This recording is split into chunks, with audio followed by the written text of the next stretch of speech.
Hi, I'm Maggie, Hi, I'm Grace, and this is a very bookish podcast. Hey guys, welcome back to a Very Bookish podcast. Today is episode 75. And for those listeners who are like, why wasn't there an episode last week? If you didn't listen to the episode the week before with Alicia, we are switching to bi-weekly episodes for the time being until our schedules kind of like even out, because Grace started working again and it's back to school season, and I'm in grad school and working a full-time internship. Your girl's busy. Both of us are busy. So we've kind of been taking it back and stepping back, and I don't know, bi-weekly episodes, but I'm planning, I always say this. I feel like I'm always saying this. Like I'm planning for the future of like upgrading the podcast. So hopefully when the semester's over, I have something planned that I'm ready to like upgrade the podcast. So Grace is like, what the fuck is this bitch talking about? And she's like, I have no idea what she's talking about. But yes, I'm hoping to upgrade the podcast for us. Yeah. So today, I feel like I haven't done this in so long. It's literally been like 3 weeks. um, Today we are going to talk about our experience at Apollycon, which was in I want to preface this by saying, like, before we actually start talking about it, we probably had a different experience to a Apollycon than like, I don't want to say like most people. most people, and I'll say that because we went as influencers, and Well, we didn't go. We were attendees that were influencers. Yeah, that's what I meant. And we had connections. I'll say that. We had like their authors there who knew us and stuff like Other that. influencers. So we kind of had a different experience of attending Apollycon. Still, it was trash. But we'll talk about it. So that's what today's episode is going to be about. Also, audio issues. My microphone pooped out today. Don't know why. I'm going to try to fix it for the next episode. But your girl is working with her Beats microphone. So if the audio is janky today, sorry. Sorry, not sorry. There's nothing I can do to fix it at the moment because we're uploading this episode late. So that's just what we're doing. Okay, so Apollycon, let's go in first, the event itself, not anything else. Event itself. So we ended up having the Apollyon ticket, which was the second highest tier of the ticket. And well, maybe what is Apollycon?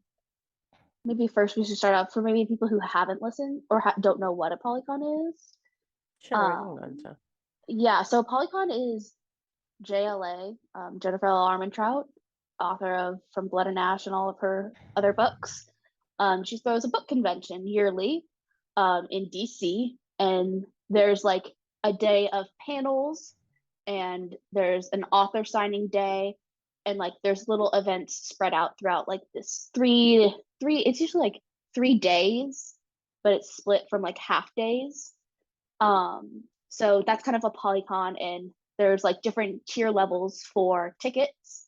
And so there's Titan, Apollyon, and then Deity, which are actually based off of like one of her book series. That's the whole like the event name and everything is based off of one of her book series. But yeah, so authors go there, they have a book signing, they have panels. So you can go and listen to authors talk on the like 3 panels, I think, in one day. And there wasn't 3 panels, but like 3 panel sessions with different panels that you could go to. So that's kind of like the gist of Apollycon. It's a bookish. It's basically event. a book convention. Yeah. That's what it is. A book convention, and there are more and more coming back out because COVID the restrictions are going down. Yeah. And people are able to do those things again. So that's basically what it is. It's the book convention. Yeah. I think Comic-Con, but for books. And there are different ones. Some focus on romance, some focus on YA, some focus on fantasy. This one was kind of a jumble of the 3. Authors come, they do their thing, they sell their books. That's usually what it is. Yeah. So. Yeah. Do you want to So get started? we got the Apollycon ticket, which was the second tier from the top. Our ticket was what, like $85, just the ticket. That includes the mixer that was Friday evening, the book signings, and the after party. Yeah, it was the after party, the mixer, and then there was that Kahoot event, like the Thursday night. The sparkler event. Yeah. No, the sparkler event was Friday. That was that like mixer. Oh, There was yeah, you're that right. source books event Thursday that we didn't go to. Yeah. So when you get one of these tickets, you usually join a Facebook group that has updates for the event for attendees, what's going to happen, what the events are exactly, and things like that. So we ended up getting there a few days earlier, and we'll talk about that later. But the event itself, the first registration date was on Thursday. Mm-hmm. Which we went to because we wanted to get it over with. We knew there were going to be a lot of people. We go in line for registration. Salma and Pauline and Maggie and I went down. Maggie and Pauline were off to their, it was split alphabetical order by name. So Maggie and Pauline were off to the side. Salma and I were on one side together. The registration was supposed to start at 2. It didn't start until about 2:40, almost 3. We got there maybe 40 minutes before it was supposed to start. Like 1:15. Which the line wasn't supposed to start until like an hour before. So we thought 15 minutes, that's not that bad. We got there, it was a good few people in front of us. I want to say maybe like 20, 30 people in front of us, which is not that bad. As the hour started developing, more and more people started coming. Then they gave the notice that that they were running behind. When we went up to the table, the volunteer at the table, we asked them a question like, "Oh, is this for so and so? Are we gonna get these things here?" And she was like, "I have no idea. I don't know." Yeah. And it was already giving like, this is your D-Day, basically. This is your day to start, and your volunteer does not know what she needs to do. That's an issue.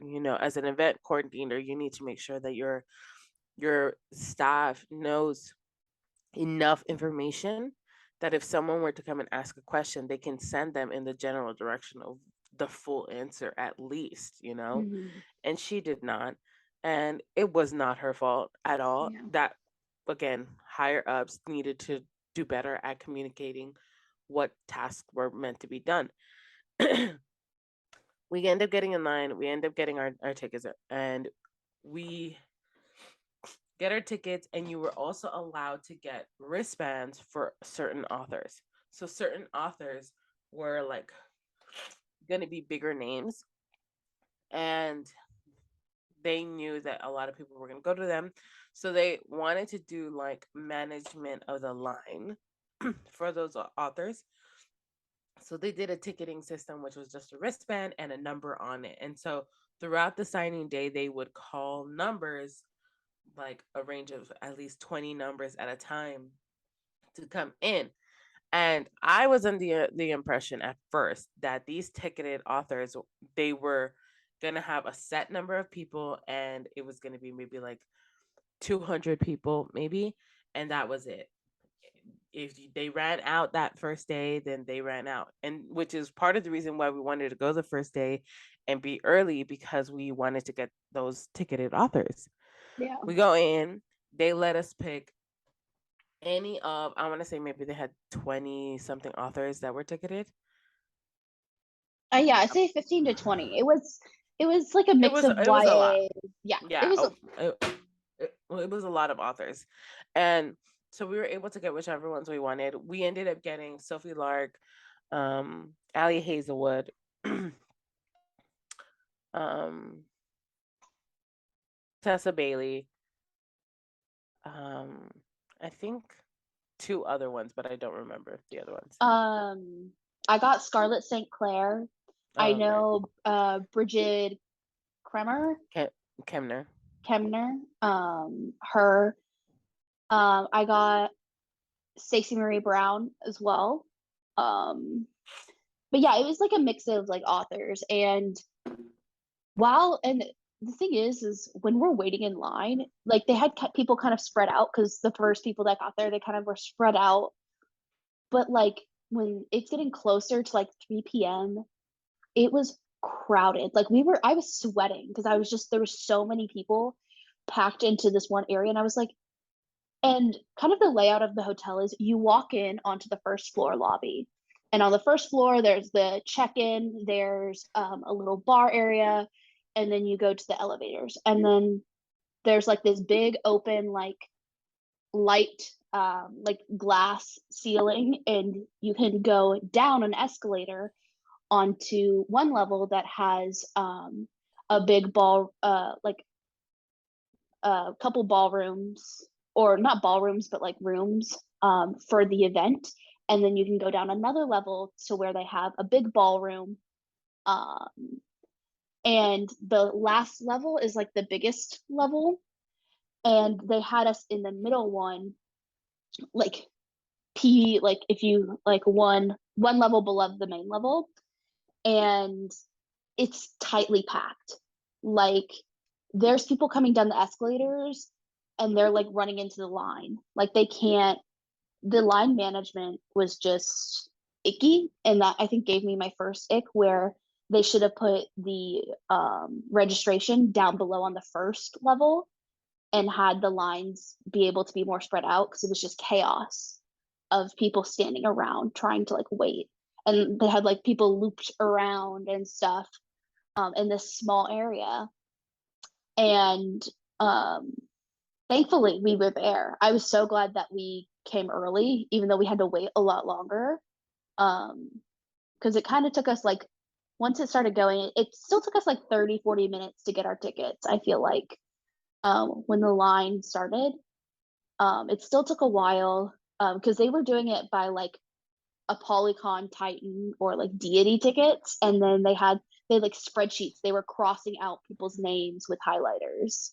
Which that part I feel like they did pretty well Yeah. as they started like going through it. So that part, it was fine. Yeah. At least based on how many events that I've not just bucket events, but other events that I've gone to, that system was done fine. And for the amount of people in front of us, it was okay. Yeah. Then well, getting the wristband at least on my side, one girl wasn't giving out the brunch wristbands for brunch. And so people who were saying, oh, I have the brunch thing, she gave out like the wristband for the panel access and something else, I think the book signing, but she wasn't giving out the brunch tickets. And so when it got to me, I had the Q&A, Sunday Q&A, and another girl came up and she's like, I don't have my wristband for the brunch. And the girl was like, what do you mean? They're like, what wristband? So it was like it was kind of that like same thing where like the volunteers weren't expressly like told like what is what. And then they were looking around and they found it underneath a pile of their like folders and stuff.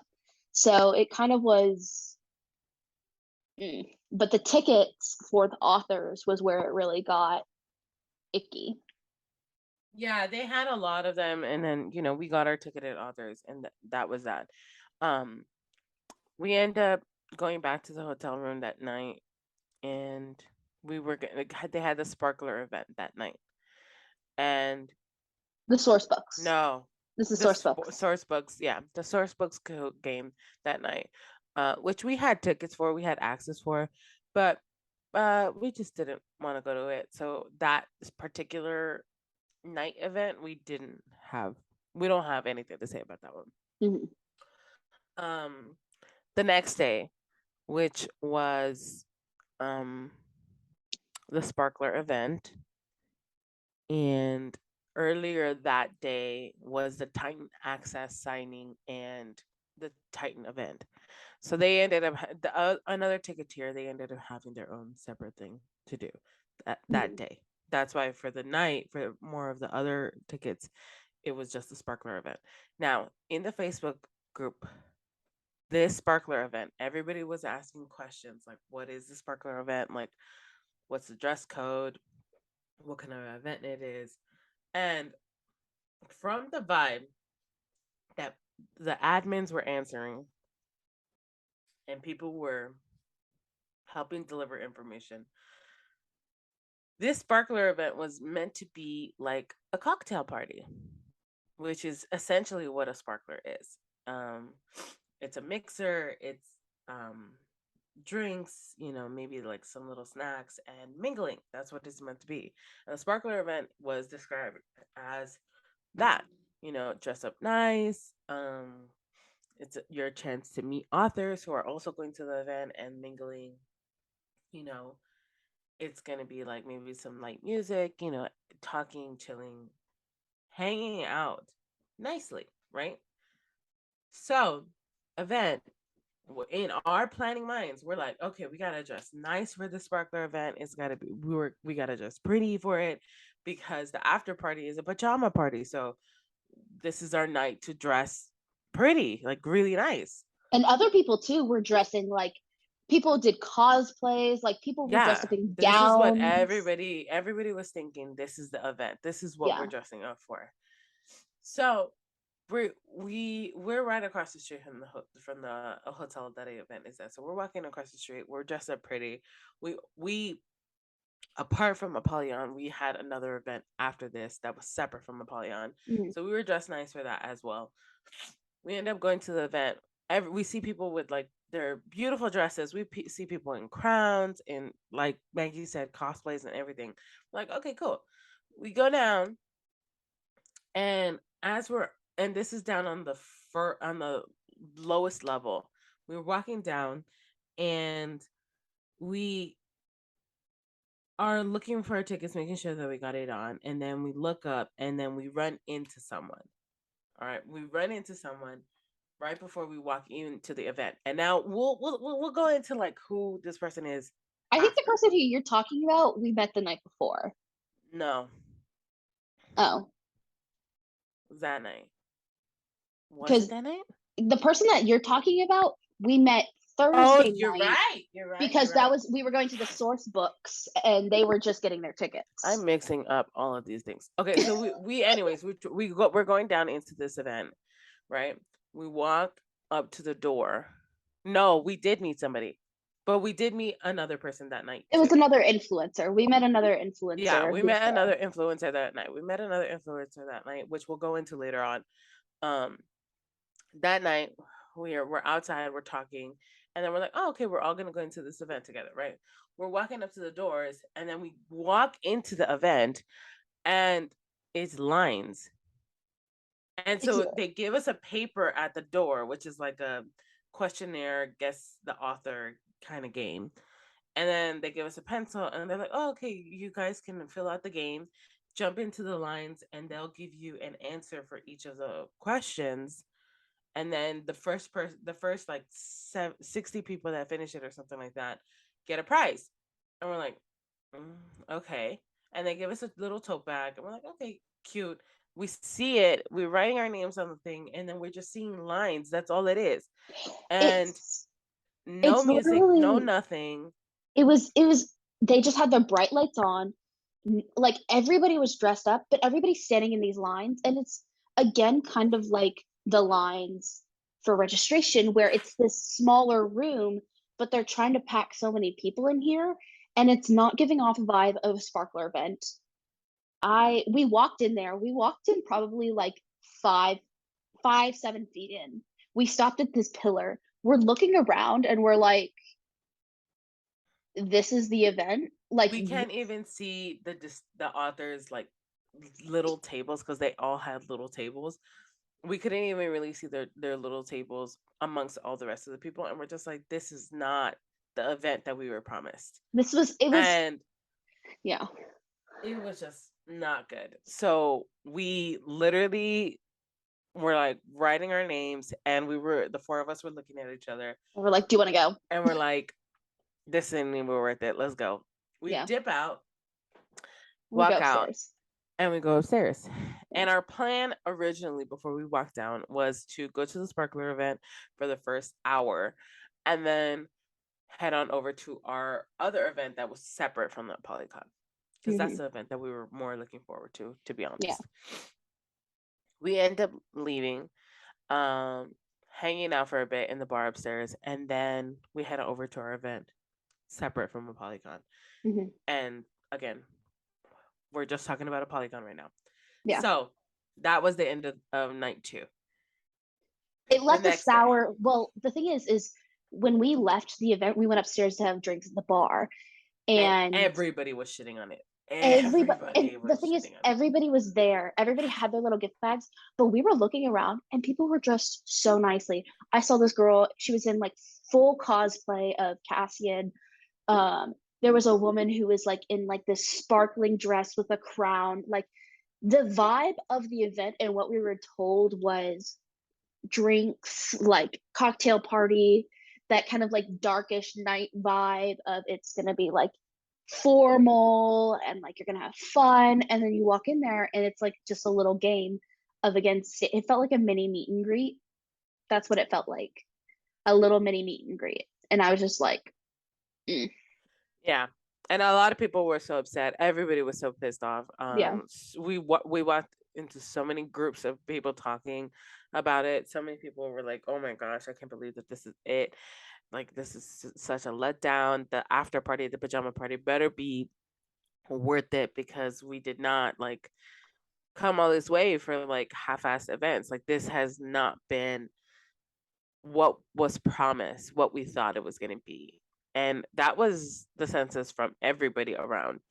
And it was not just us, but it was from multiple different groups of attendees that we just walked into. Like, we were just walking around, and you know how it is, like you're walking by, and then like you comment on how somebody looks, like, oh, you look so pretty, and then we're like, yeah, you were gonna go to the Sparkler too, and it's just like, yeah, what a letdown. And so then that's how conversations ended up coming up. So it's not like us being like, this event was total shit, you should never go to it, but this is just the what we also heard. Like it and it seems like it was kind of just this year a lot of shit happened where a lot of stuff was not properly sought out through, and that's on the hotel and the event planners. That's on them, because I heard some people who were like, this was not what it was like when we went last time. So it's kind of like they have to fix it. But we did forget to mention that this was Friday. So the Sparkle event was Friday night. Friday morning was the three like panel sessions that you could go to panels. Yeah. And Grace is like, are you sure? And I'm like, great. Yes. It's because I'm thinking about Thursday. Yeah, because Thursday was the source books Kahoot, which we didn't even go to. Friday we had the panel access, which we bought the Apollyon tickets. They don't have panel access. You have to buy a separate panel access ticket. And Grace and Pauline didn't have those. So we kind of were like shit out of luck that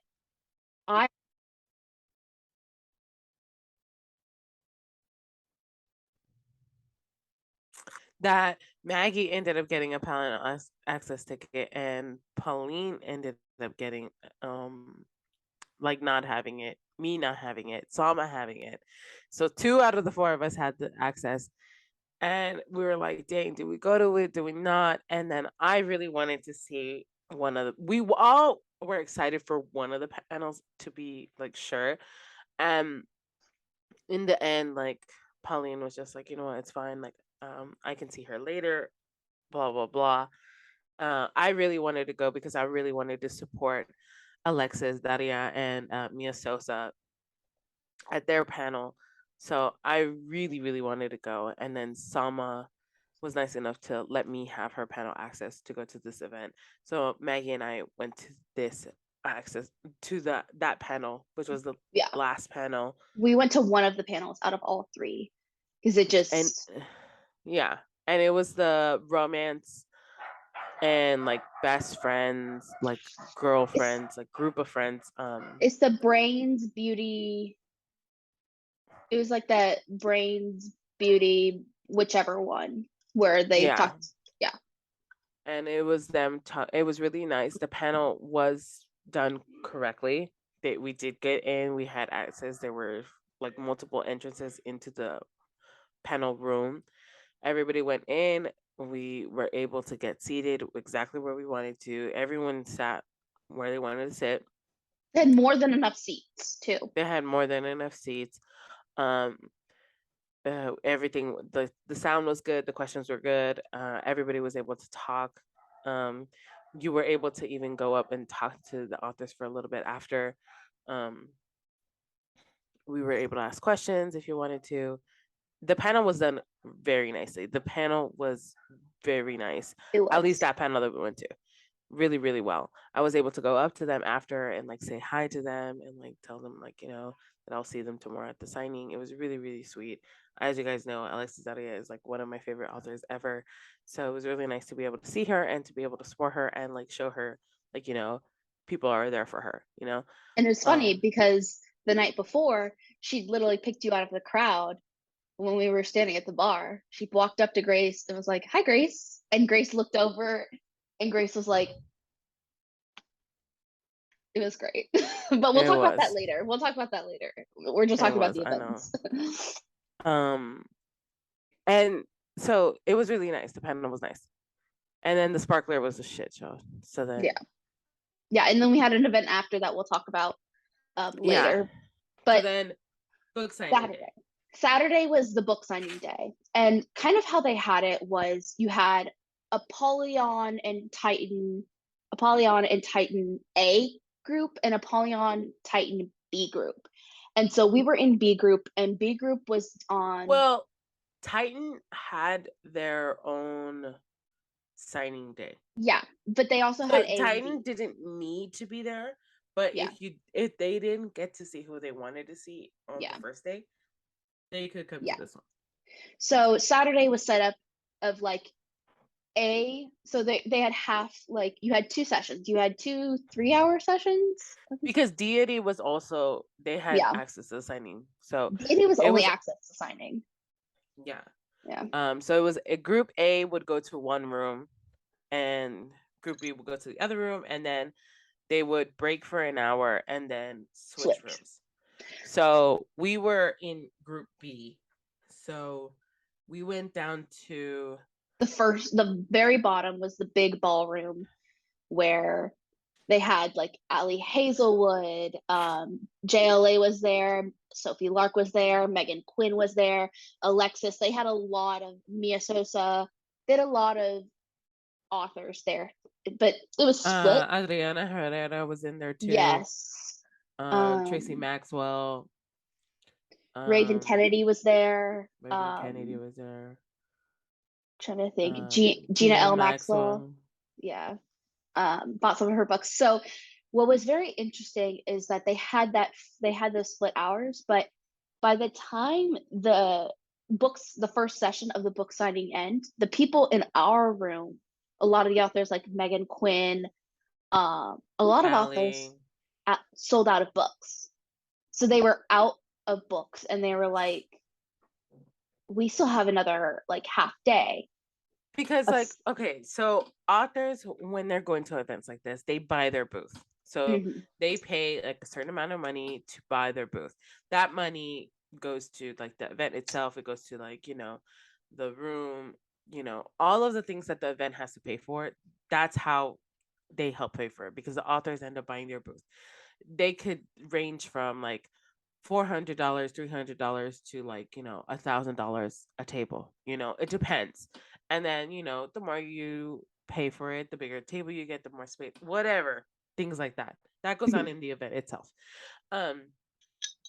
These authors pay to be at the event and then bring books to sell at their tables Or basically, pre-orders. or pre-orders that basically cover the cost of their table plus, surplus, so the events are good for authors because they get to meet people. It does cost them to be there. It does cost them to like ship all of their books to the event, be there, sell them. And sometimes authors do not get to sell their books. Sometimes they you if you have been to an event, you have seen those tables where authors who are not really known or who you may have not heard of, you see them kind of just sitting at their table and they don't sell any of their books. They may sell one or two, of people just going around and wanting to buy all of the books from all of the authors there. But some of the authors are not fortunate enough to sell all of their books, and that has to go into like the publishing industry, influencers, all of these other things that get authors' names out there, Yeah. It is a privilege to be able to sell your books out at events like this. It is. So bigger named authors, since this is the first event since COVID, since quarantine, since all of that, a lot of them weren't really bringing an excess of books thinking that, this is what's going to happen. Because remember, before COVID, there was no, like, the boom in the publishing industry wasn't that big. A lot of authors really made it because of TikTok, because of BookTok, because of Bookstagram.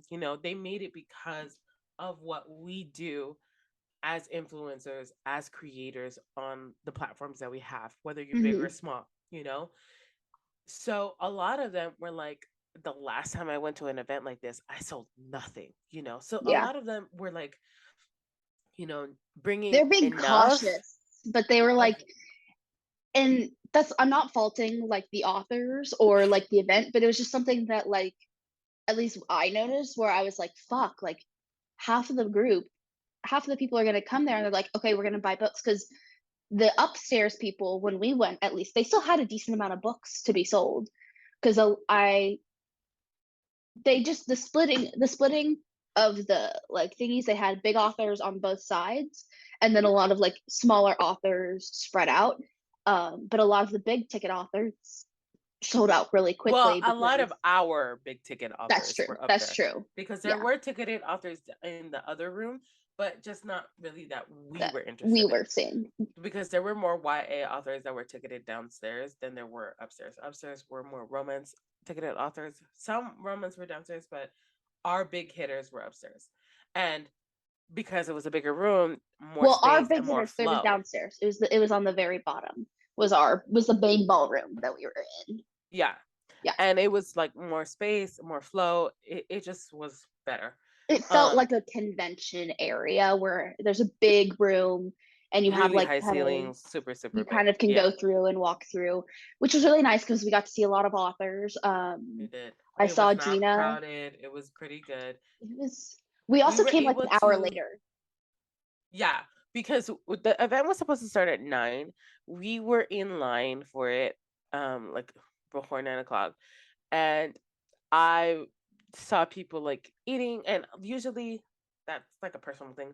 I don't really eat in the morning, but if I'm up and I know that I'm gonna do something, and I'm not gonna eat until way later, all of a sudden my body gets hungry, and so I started seeing like it was really early and I was getting hungry. So I was like, you know what? I'm gonna go upstairs to the breakfast bar and I'm gonna see if maybe there's a croissant or something and I'll come back down. And then the girls were like, you know what? Let's just go up there and eat. We already have tickets for the authors that we want to see. Let's go and eat. It's gonna be fun. So we go upstairs, we have breakfast, and then we come back down. So that's why we were late. And so when we walk in, we're like things are in swing already. But it was not like, oh, we're late, we missed out on everything. We were able to go around to everybody who we wanted to. I split up from the girls because I went to the bathroom, I think.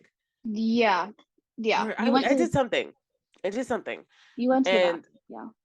the girls were downstairs, and I told them, go ahead, go inside. I'll be right back. I know who I want to see, so I'm good. Go.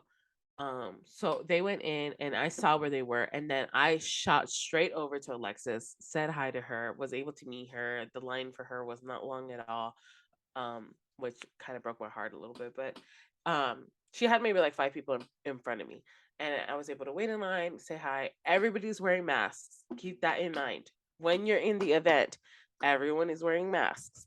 Okay.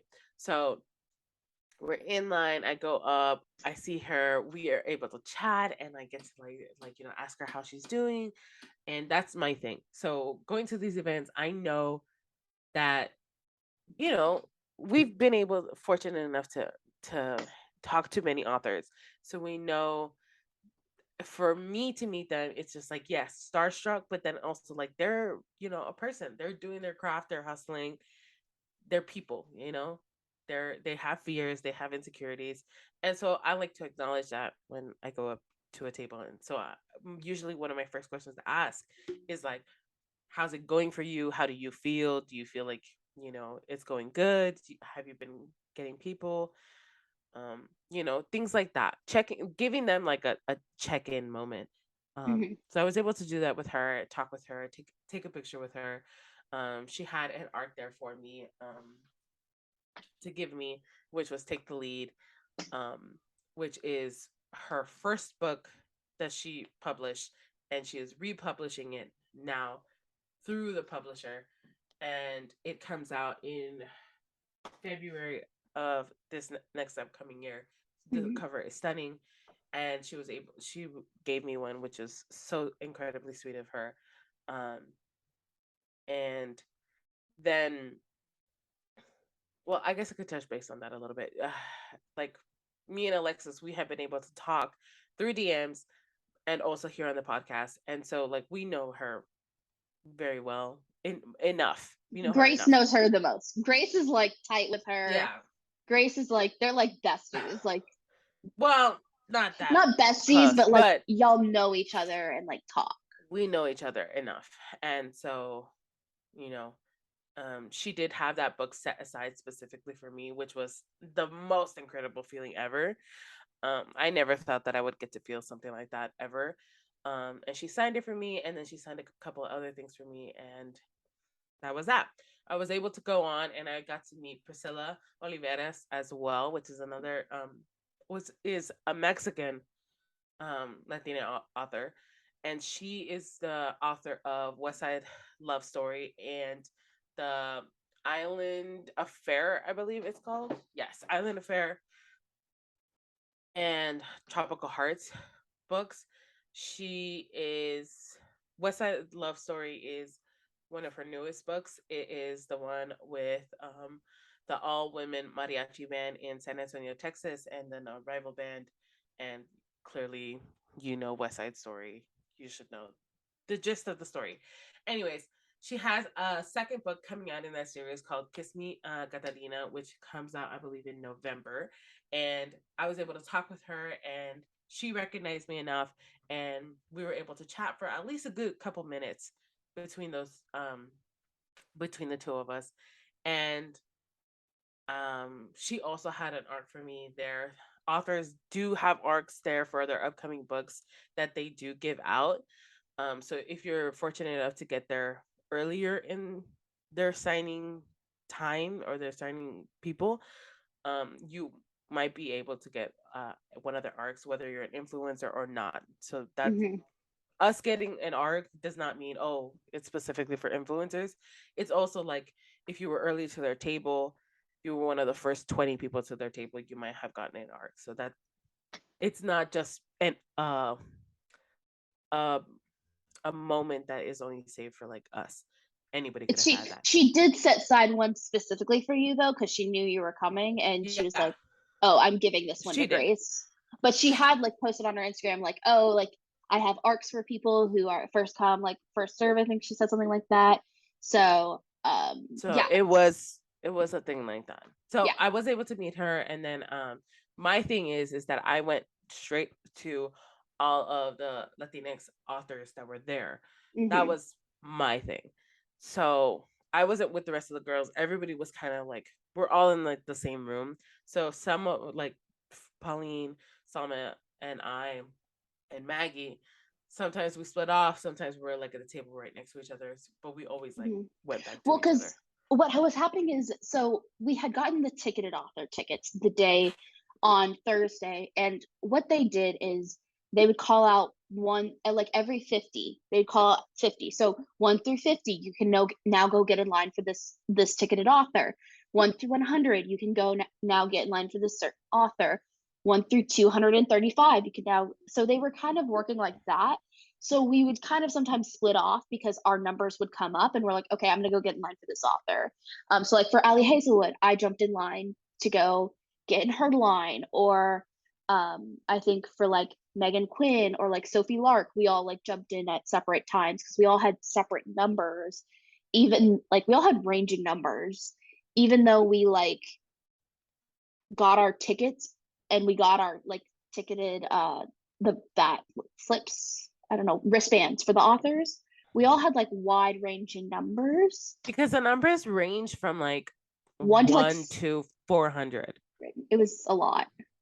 It was a lot of numbers, and which the day of the signing, they were still giving out tickets. Well, they had more wristbands for new authors. So like Megan Quinn, we asked like that on Thursday. We asked, oh, can we get Megan Quinn's? And they're like, oh, we're not giving Megan Quinn's out. And we're like, okay. And then you go in on Saturday and you find out, oh, they have ticketed authors for like Megan and Quinn. You get her ticket. And we were like, okay, like that's fine. But by the time the first session was like 30 minutes before it ends, it was pretty empty. Like it was getting like pretty empty. So like, yeah, everybody was able to get to everybody except for the ticketed authors because you were waiting for the number. Yeah. For Megan, she ended up, her line ended up opening up to anyone by like maybe like when we were in there maybe for like 30 minutes. Yeah. After like those first 30 minutes, we were able to go up and say hi and talk with her for a bit and like, you know, chat with her. And she was sold out completely, you know? And well, she had her pre-orders, and some of the pre-orders for people who hadn't come pick them up yet. And she was like, if nobody comes pick up, she like was like, if nobody comes pick up their pre-orders by this time, I'm gonna start selling them to other people, because she had a ton of pre-orders. She said giving to other people. Yeah. And it's also like, you know, like their pre-orders, it's marked down, so they would be able to get their pre-orders sent to them later on. You know? Yeah. It would just get shifted to them or something. Yeah. But we were able to like say hi to her and everything. And then for Sophie Lark's line, I think we all got in at the same time. A number at the same time, yeah. And we were able to like just be together and say hi and chat. All four of us got in line at the same time because I think we just waited until everybody just. And then we'll go back to that later. Yeah. We'll go back to that later. And then we went through a few authors that we didn't know really. We went up to Tracy Maxwell, which broke my heart that she did not have a line. Tracy Maxwell is the author of American Royalty. Yeah. Tracy Maxwell. Why did I say Maxwell? Because I was thinking of Gina Maxwell as well. Yeah. Gina Maxwell also didn't have a line, and why am I Tracy Maxwell? Tracy Maxwell didn't have Tracy Livesay. Oh my gosh. What is it? Livesay? Let me look it up. We're so bad at this. Tracy Livesay did not have a line. Gina Maxwell also didn't really have a line. I'm putting the two together because we saw one back to back. Yeah. We went up to both of them. Tracy is the author of American Royalty, which is like that beautiful like red book with the black girl on the cover and then like the prince right behind her. That was a really cool book. I really, really liked it. We went up to her, we got to talk with her, and like when we go up to see authors, and authors who don't have anybody, we hype them up. We make them feel good. We talk with them for a little bit. We talk about how much we like their book. We and if we've never heard their book, we are interested in it, and we ask questions and things like that, because we want authors to feel appreciated, because we do appreciate them whether we know of them or not. We appreciate authors no matter what. Even if I get their name wrong all the time, because I am a visual person. I know. I get it wrong too. Yeah, so I'm sorry. I'm terrible with that. Anyways, Mia Sosa, we were able to go see her as well, and she had these beautiful art prints of both of her books, The Wedding Crashers and The Worst Best Man, which were so cute and so beautifully done. Literally have them up on my wall. She had these M&Ms made for her book, that were so cute, personalized M&Ms, and they had all of these little cute sayings on them. So cute, so sweet. She was so nice. We were able to talk with her and be have a few moments with her before moving on to the next one. Gina Maxwell is the author of you want to go into that one? So Chris, I have no idea. So Gina L. Maxwell, I received her book from Entangled, which is The Dark King. And I had received her book and I read it, and I got an ARC, and I got this nice package of a PR box, and I loved it, and I read it, and then I made a bunch of videos, and she loves them, and she would comment on the videos, and she would DM me, or she DM'd me once, and I was DMing her, and I was talking about the book because I was posting it on my Instagram stories. I was posting excerpts, and I was like, oh my gosh, I'm being called out. And so I went up to her. I saw that she had a booth, and I was like, oh my gosh, I didn't even know she had a booth. And so I walk up to her booth, and I'm like, hi. And I have my mask on, so you can only see this much of me. But I'm like, hi. And she looks at me and she goes, oh my gosh, you make the TikToks. And I was like, yes. And she was like, oh my gosh. And her daughter was sitting right next to her. And so we kind of chatted, and I bought 2 of her books, which she has a Neverland series. So if you like Peter Pan retellings, she has 2 books out now, and she's coming out with one, which is, the first book is Peter Pan, which is Peter, and then the second one is Hook, which is Captain Hook, and then the third one is Tink for Tinkerbell. So I chatted with her, and then I kind of went away, and then Grace and I went over to her and asked her to be on the podcast. I feel like we kept doing that. We asked so many authors to be on our podcast. We had so many authors that we were asking them. Yeah. But so we kind of did that, and it was really great to see her and kind of talk with her and see what she's up to. And it was fun. And Grace got an ARC too. I think they sent you an ARC, right? Yeah, they sent me an ARC. Yeah. It was really nice. I really liked it, and we had a good time. It was great. It was on the first signing session we really enjoyed. I know we say the other events were kind of shitty and stuff, but we really enjoyed talking with authors. We saw a couple other people we knew. I went up to Tessa Dare, which is a popular romance author, historical romance author, and I got her to make a video for my mom. And I sent it to my mom. And I got her to sign a bunch of book plates. So for Christmas, I'm gonna get a bunch of her books and have the book plates in there from Tessa Dare. So yeah. I'm gonna take a quick picture of my B-reel and really quickly, so you can smile, have that, Maggie. There you go. Do you like B-reel? Sorry. Side note, do you like it? I just started yesterday because of Tanya and Pauline. I love that. Anyways, back to it. Yeah, we were able to meet all the authors in that first room that we wanted to. When they started breaking for lunch, we were over by Allie Hazelwood, and we had a whole moment with her, which was incredible. And she had sold out too, so lucked out of that one. After we went to lunch, another story, separate. After lunch, we went to the second room. The second room was a lot shorter and longer of a room, because it was like, it wasn't like a big open room. It was more like a tunnel type of room. And then we were we didn't know a lot of the authors in the second room, but we were able to hit through quite a few of them that we knew were going to be in there. And like I said, like you had like, you knew who was going to be in which room because of like previous posts on Instagram of Apollycon. And in the second room, we realized like we had gotten through most people that we wanted to. There was Tessa Bailey in that room, which we really wanted to see, but um another story for another time. For later time, I'm sorry. I did go to see Naima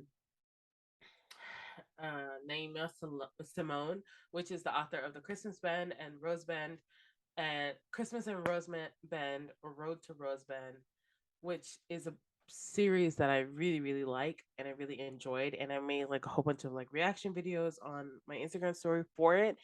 And she would respond in DMs about it.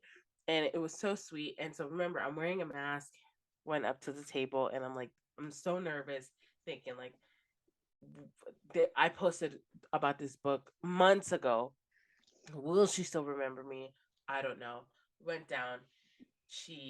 I was just like, hi. I don't know if you remember. I'm Grace.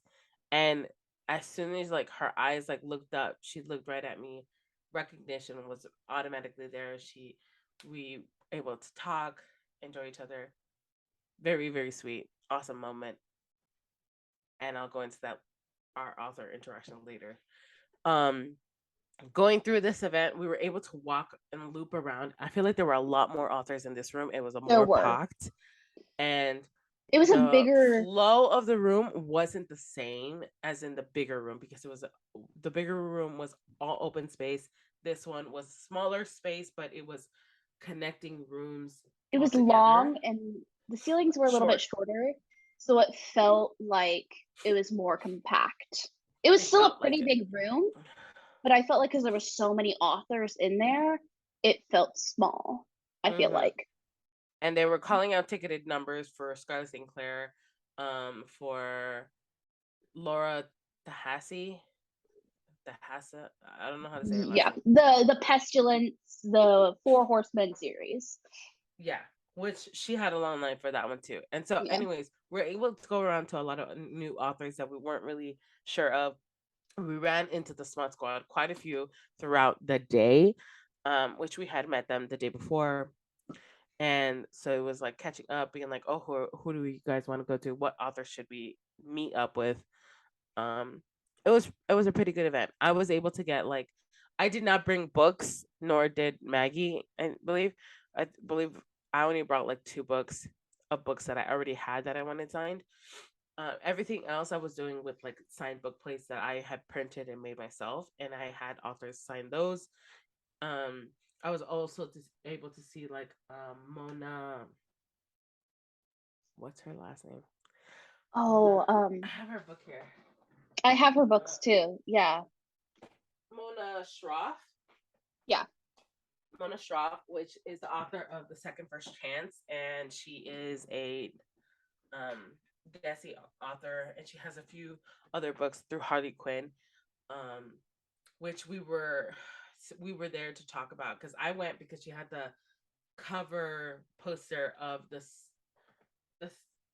Second First Chance, and I was like, oh, I just received that book from Harley Quinn, and I was like, oh, that cover was really pretty, and I had loved the synopsis, so I went over to tell her like, oh, I'm so excited to read that book because I just got it. And so we were there to talk about it a little bit, and then we started asking about her other books, and then she didn't have people in front of her, so we were just there for a while talking with her about her other books. And there were like 2 that we got like really excited, like I ended up buying because like it sounded so good. It was like 2 chefs. It was okay, so it was the first one that she told us that all of us, we were like, what? It was the first. Here, let me go grab the book. I have it. Hold on. Oh, my cat. Sorry. I'm gonna go grab the books. I got really excited because of these books. So So it was, yeah. it was, oh, okay, it was the 5-day reunion. So this one was where her ex-husband and her get divorced, and then And they they have to pretend. They get, I think, they pretend that they're still married after their divorce, and then he's still in love with her. Yeah, he's still in love with her, and I love that trope. So it's another second chance romance, and she was telling us this, and all of us were kind of like, say less. And so we got like her little, it's like a series, and so it's the Harley Quinn, like they're like small books, the colored small books. So yeah, it's the special edition Harley Quinns that are like the smaller romance books, but they're pretty decent size. If they were like actual size books, they'd probably be really thin. So it's not that long of a book, but it is like a good story. Yeah. And then we also got matched by Masala, right? Yes. Yeah. And that one is like two chefs, and we were just like really into it. And we were able to buy her books right then and there. And you were able to buy author books through PayPal or like through their Cash App or Venmo on their tables. Like different authors had like barcodes that you could scan and pay right there and buy the books. They also had bookmarks and different things that you could buy. So that was one of the ways that we ended up buying books. I ended up buying quite a few at the event more than I thought that I would. Yeah. And many authors bought. Many people went to Apollycon and bought at every single booth. I did not do that because luggage going home, not it. Yeah. But there was one author that at least Solomon and I bought her book, where I think it was Logan from the Smut Squad. She was walking around, and Solomon and I both looked at the cover and were like, where did you get that? And so we literally went and bought her book. It's The Wretched Love. And Malcolm. Yeah. And we kind of were like, okay, like, so it was kind of like that vibe of like, you walk around and you'll see people holding books, and you're like, kind of how I am as a visual person, where it's the cover of the book that really like pulls me in. And she had this beautiful cover of a book, and when like we go to her booth and we're like, do you have this book? And she's like, I have 2 copies, but they're like misprinted and damaged. And we were like, we'll take them. Well, not misprinted, they were just damaged. Yeah. And like some of them were like, there was like ink on the pages, and then one of them, like the cover was slightly off, and she gave us like a discount, and we took them. We took them from her. And then I ended up buying 1,000 Cuts by the same author. Yeah. She had really good looking books. They really good looking books, and it looked really good. It was a mafia romance, and she gave me the synopsis for it, and I was like, sold. I'll buy that.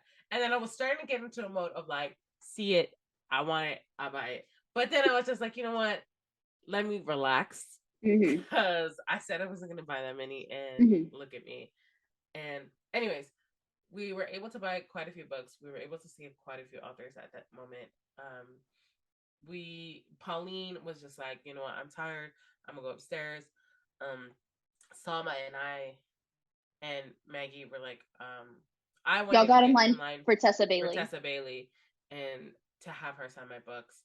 And her line, I got the number call, and then I went in, got the line, got to take a picture with her, got to talk with her for a bit, and then dipped. After her, we left.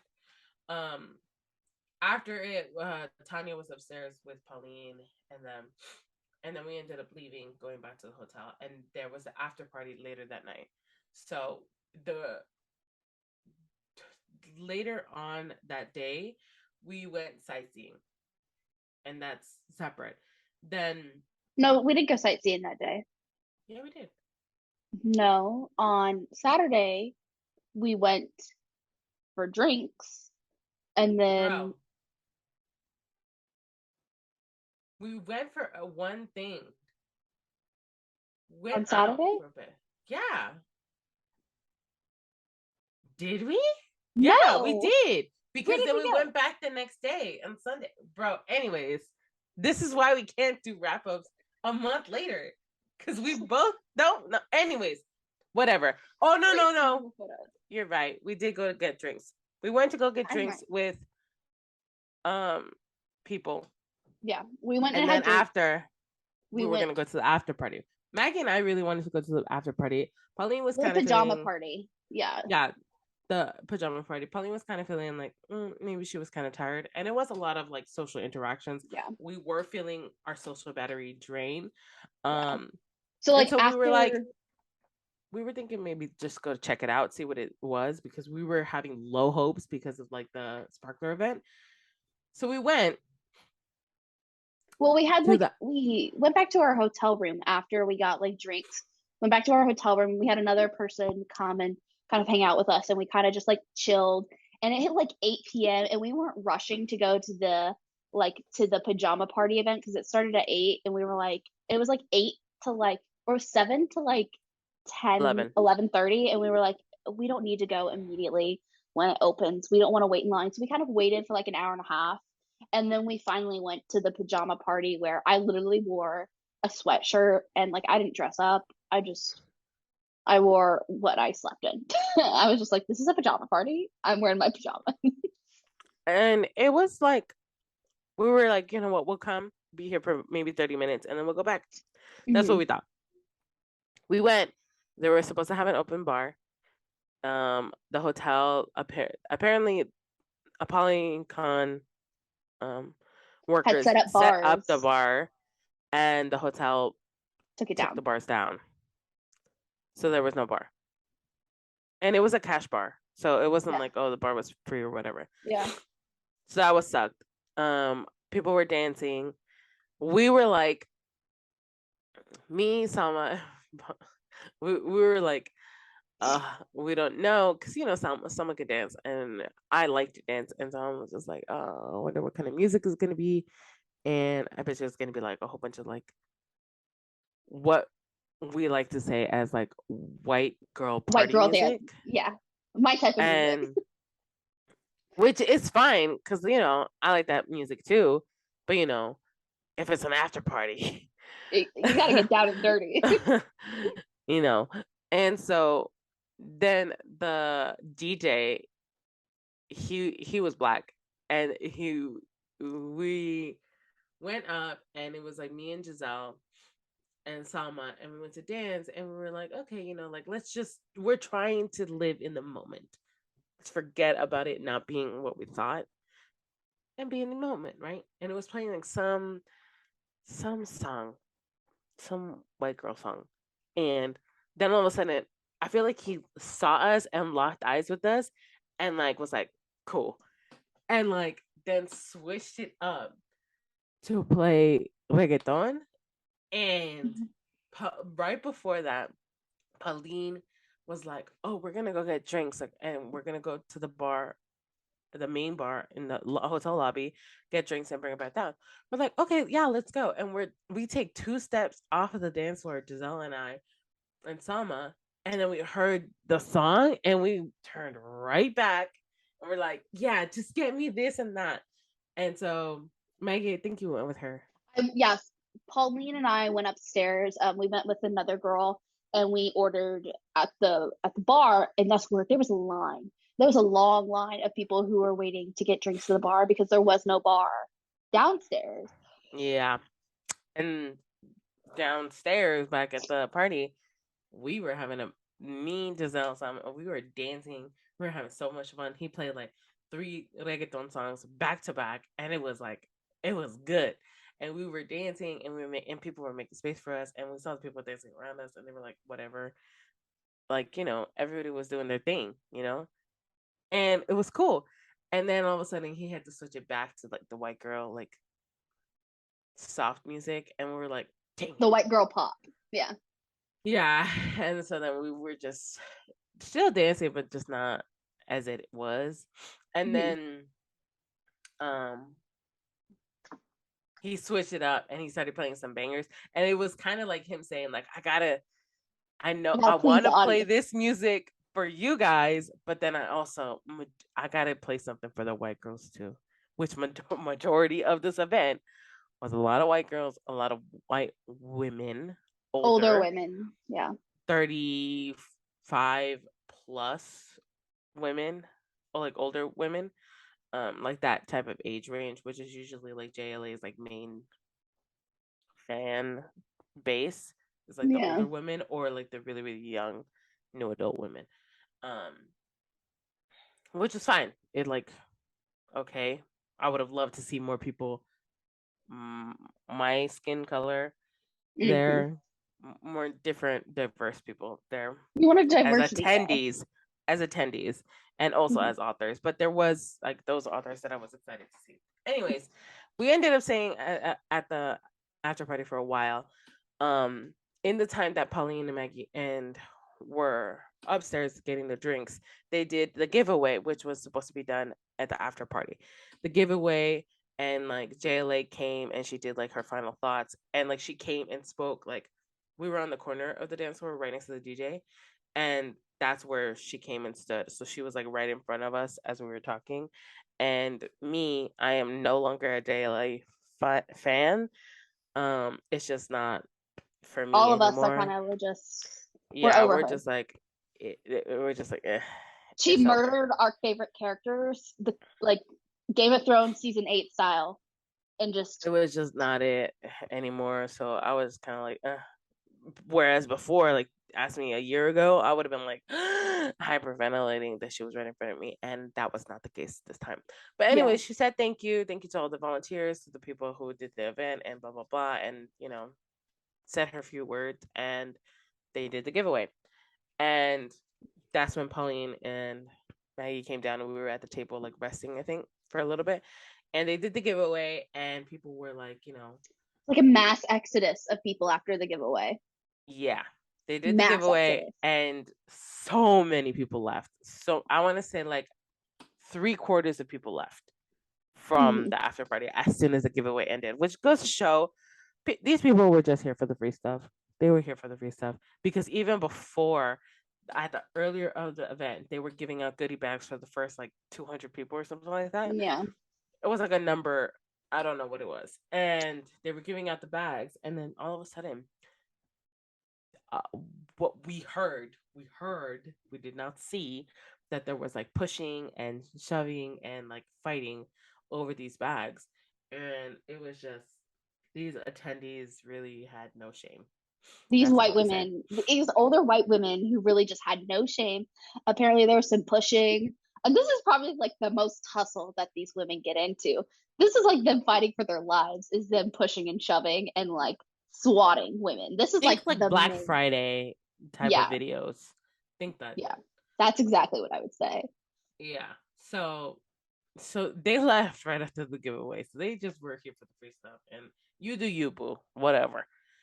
After that, since there were less people, the music was bumping after, and I kept going out to dance. Songbird Giselle, was out there dancing with me.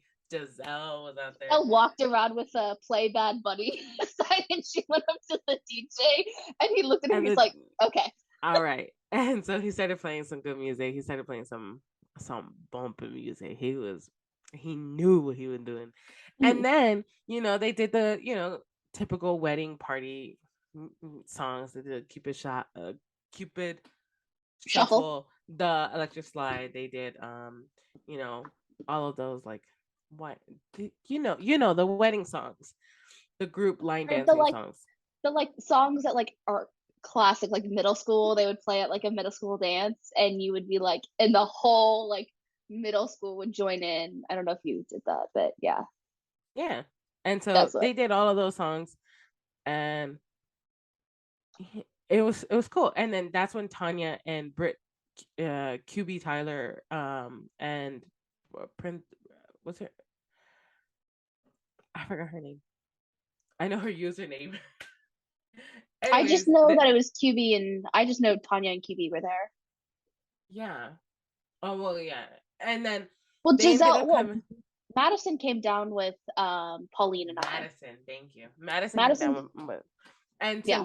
so QB and Tanya were there, and Tanya ended up dancing, which was cool. And we got to dance, and we got to be like, we got to feel ourselves for Yeah. that one moment, and then it was cool. It was cool.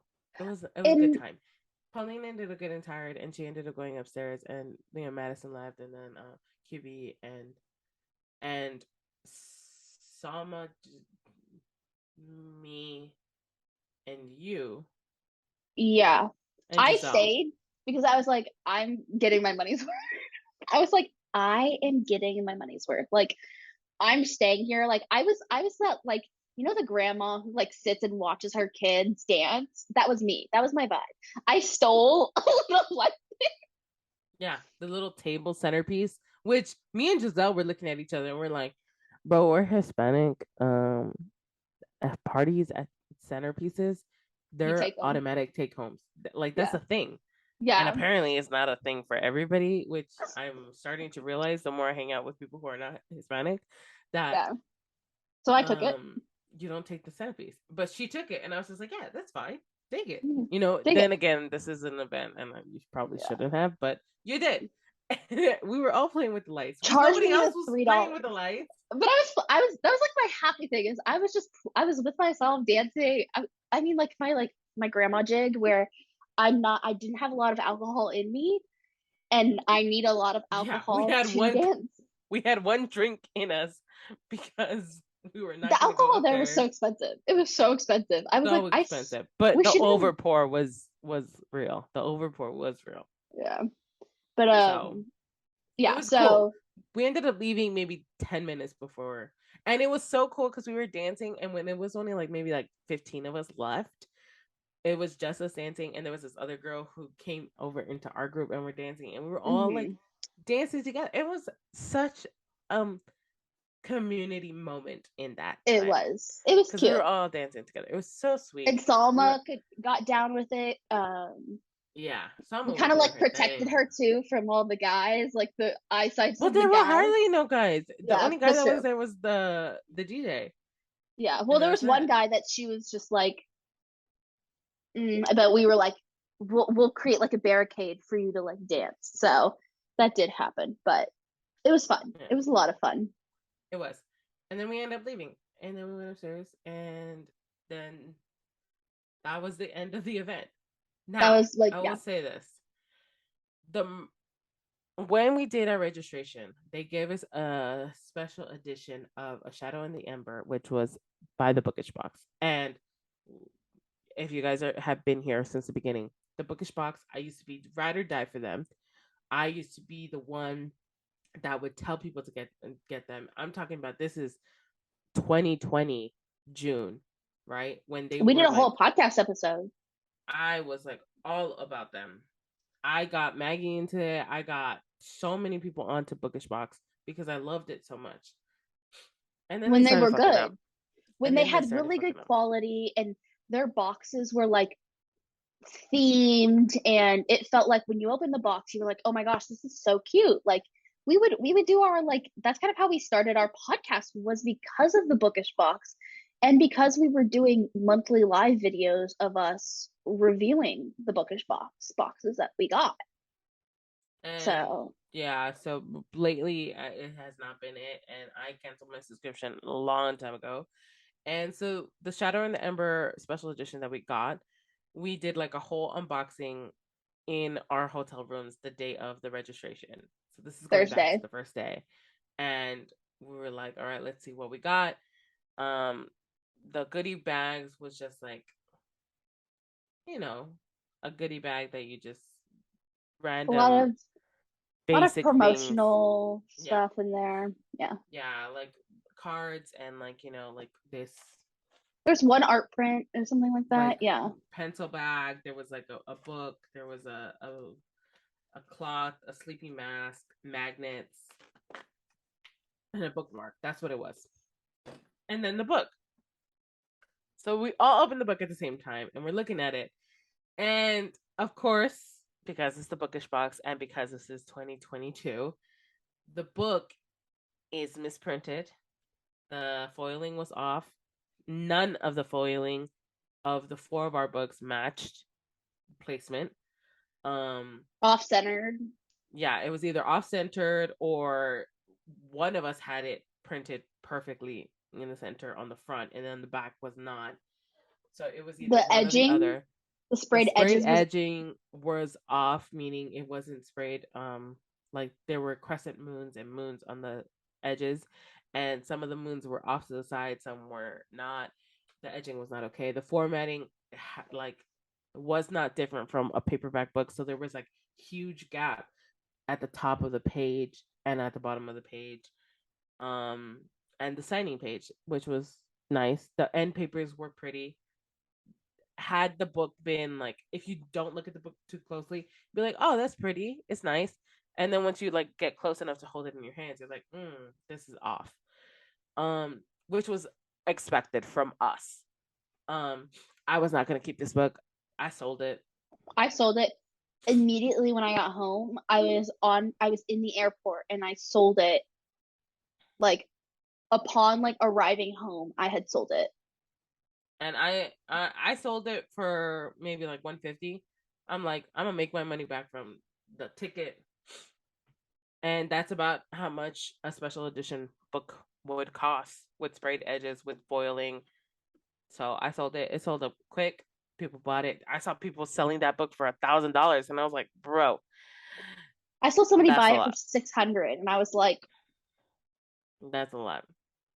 So I sold mine. I don't have it. Sorry, I can't show you guys. I don't have mine either. The Bookish Box had a whole shopping event, and I was like, And apparently, a lot of people went to that, and a lot of people were buying special editions that they had locked up and stuff like that. Which to me is like, you have a shopping event, but you haven't even sent out your boxes for the last 3 months, huh? It's very. The Bookish Box being a sponsor there was kind of very telling, especially with everything going on with like the whole Kevin situation and the cease and desist order and the cease and desist and all this kind of stuff of the Stalking Jack the Ripper boxes were going out and people were getting them and they were like, this is not what I ordered. And it was just kind of very telling of the facade that they want to show to customers versus like what's actually happening. And so we were not impressed by the book we got from the Bookish Box. Automatically sold it, wanted to get rid of it and just say adios. It was just not it at all. Yeah. And I was kind of like, about them. I was like, whatever. And basically, overview of this event is just like the events that were highlighted for us was the main signing event in the main room was really good, well done. The second signing room needed to be a little bit, it was all right. The signing room did it for the event. The pajama party for our group, it was the vibes. It was the vibes that we brought to that we made. Yeah, it wasn't the event itself. We made the most of that event. Yeah. What else? Overall, for the Apollycon events and the panels. Yeah, the panel was good, but overall, we didn't get tickets for next year because next year it's in like April. It's way sooner, right? That's not it. We wanted to go to other events, so that's what we're prioritizing over this. We'll say this: if you like the event, good for you. It was really hot, a lot of crowding. The management was not done well. The volunteers sometimes didn't know exactly what they were supposed to do, and that has to do with the higher ups. You need to make sure that your staff knows what they're doing. Some of the event mess ups were on the hotel, which I'm sure by now you have heard of. The event itself for us was like a 2.5 out of 5 for me. It just wasn't all right. It was and it sometimes had a bad taste in my mouth. We had higher expectations based on how it was being promoted, is what I would say. At least for the events, the like sparkler events and the after party, I had a bigger expectation going into them because of how they were being promoted. Yeah. Outside of the event now. And we'll kind of go into that very Yeah. quickly because this is kind of I know we've already getting like been long. over an hour. This is kind of going long. But this is what you guys, this will hold you over for the next 2 weeks before we do another episode.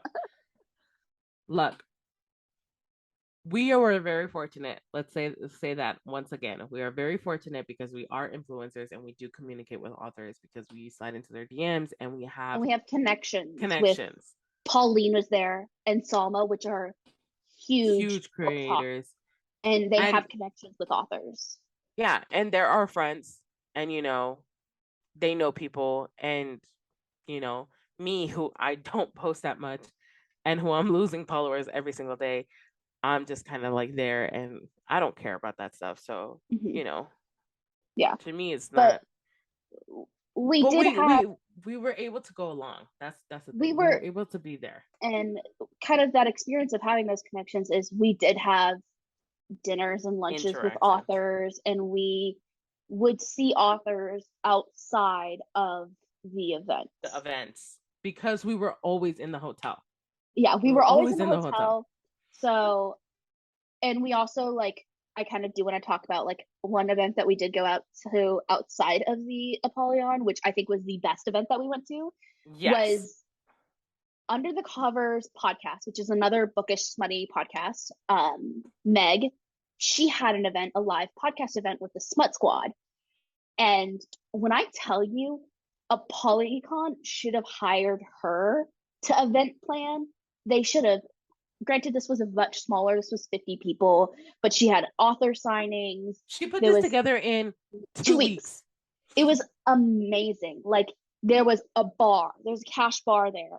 There was Sophie Lark showed up. Tessa Bailey showed up. If you saw our pictures, that's when all of us got our boob signed. Was Pauline. Shout out to Pauline for being the trendsetter. Was like, will you sign my boob? And Tessa Bailey was like, yes. And then all of us got our boob signed by Tessa Bailey. Pauline was the goat. She was just like, I don't care what you sign. And then she was just like, you know what, just sign my boob. And Tessa was like, are you serious? And she was like, yeah. And so we all got videos of it, and then everybody was able to do it. And it's because because of people who were at this event, and because they had pull and they had connections with authors, and the authors wanted to come and see them. So we saw the Larks. We saw the Larks. And they had authors there at signing at the event as well. QB, who is a DC based author, literally 40 minutes away from the event itself, wasn't brought. Yeah, she signed up to be at Apollycon the last 2 years. She let us know that on the sign up, because we asked a bunch of authors about this, how was it, because we want to know more about the event itself and the background on it. Authors, they pay for their booth, and then they also sign an interest form, and then the event will reach out to the authors to let them know, hey, this is what the event is, and they'll accept them, right? On the interest form, it usually asks if you're local to the area of the event, which QB is. And she wasn't chosen to be at the event, which was kind of sus to me. Because it was she wasn't chosen for the last 2 times she's applied, but she's getting next year. She's going next year, which is good and better. But we were also very why isn't QB? Why wouldn't you be there? Yeah, she kind of weird as an attendee. She was there as an attendee. But it was we were kind of weird because it's just this is your hometown. You should be able to be in there. But so the Under the Covers podcast, it had a meet and greet, and then had the podcast panel, and it was all the girls, and Meg did an incredible job with questions and keeping the audience engaged, and we were there to support our friends, and it was a great event. Fun, so funny. We laughed. It was great to kind of, and it was a live podcast, but it was you had to be there to be there. If you wanted to listen in, you don't get to see it anywhere but in person, which was what I think we enjoyed. And interacting with the Really audience funny. was so fun, and they did like questions and like this or that and kind of stuff like that. So it was really great to kind of Super cute. I like loved so it. much fun. We It had was so much fun asking questions. Everybody was able to ask questions that they wanted to. Literally after they finished, the girls were able to come down and everybody was just vibing in the room, hanging out. We were all chilling and we were there with the girls. We got to see Tessa Bailey there and say hi to her, and it was a night. It was a night. It was a really good this night. was on Friday night. So it was the better events out of Apollycon was this event where we were talking about it the next day and like we were like, this was so much fun. I was telling Meg, I was like, this was amazing. You did an amazing job. And this is like her job is to put on this stuff. So I could see why it was so good. Yeah, and she recently made an LLC for like book events. Planning events. So if you want to, if you are an author or if you are any type of bookish merch type of person and you want to put on an event, I highly suggest reaching out to her because she did an amazing job within the time frame that she did it, within what she was able to put into together. It was really good event planning, and everybody there was like, this is so much better than Apollycon. Any of the events that they have had so far. You did an amazing job. She did an incredible job. So grateful to her for having us there and having our friends as like panel. her panel guests. And I know that they were so excited, and like the Smart Squad is so amazing. I love them so much. They're so sweet.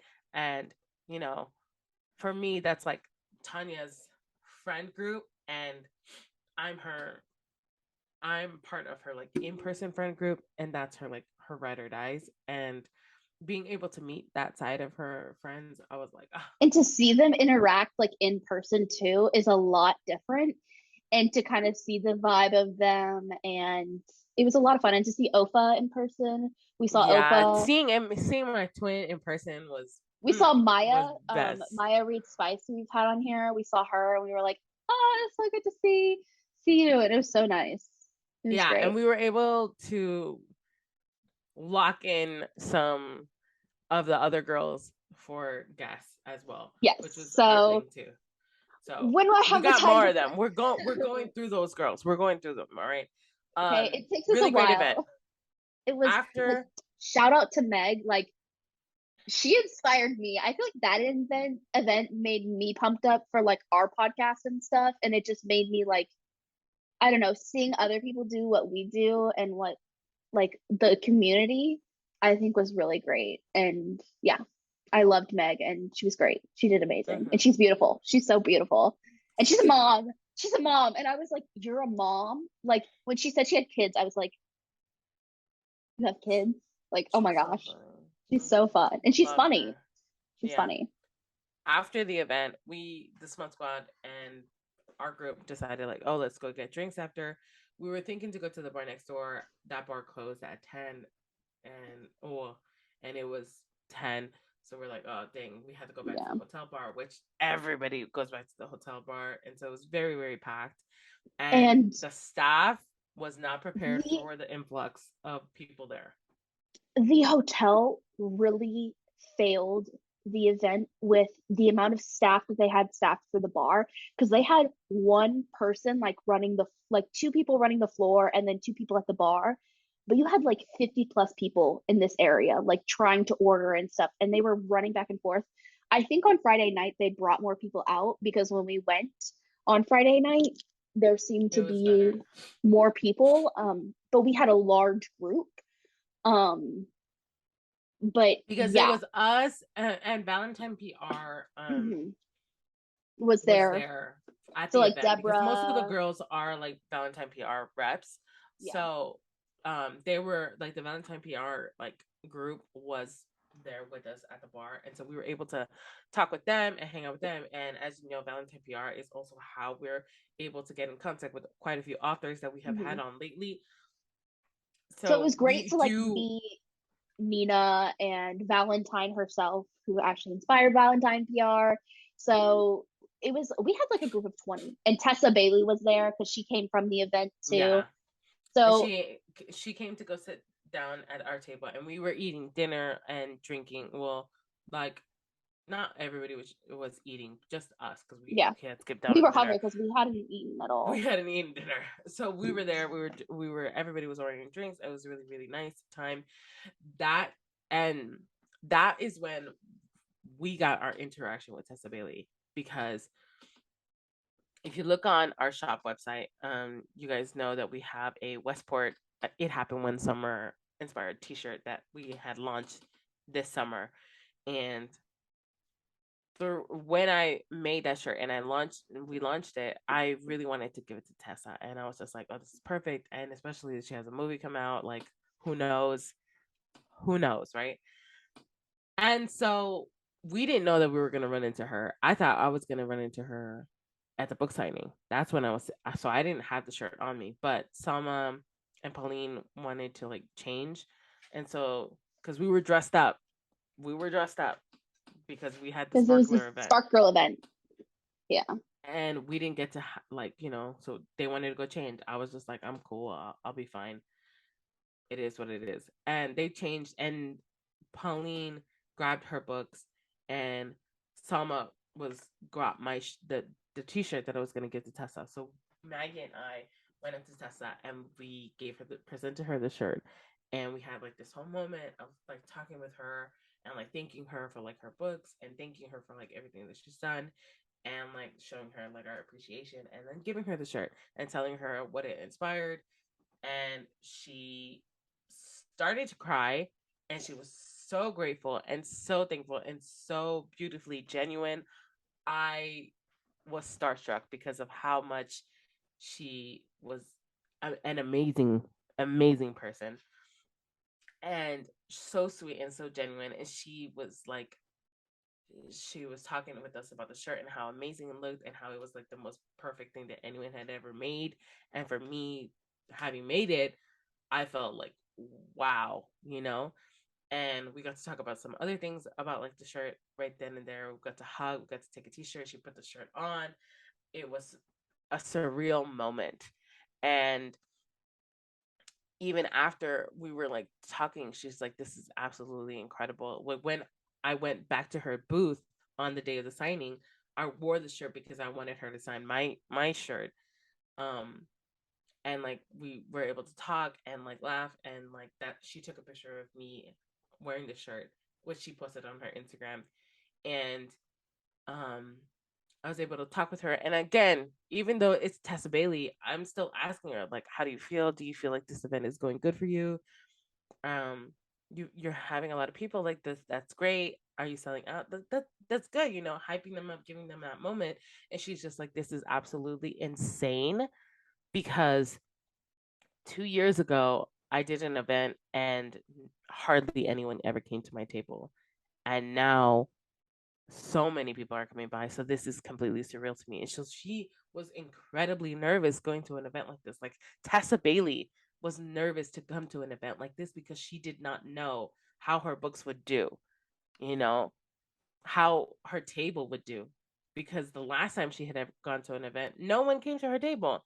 And now, because of the boom of Book Talk and Bookstagram, she is a highly sought after author. That her books are flying off the shelves. Her books are becoming movie deals. Like, this is incredible.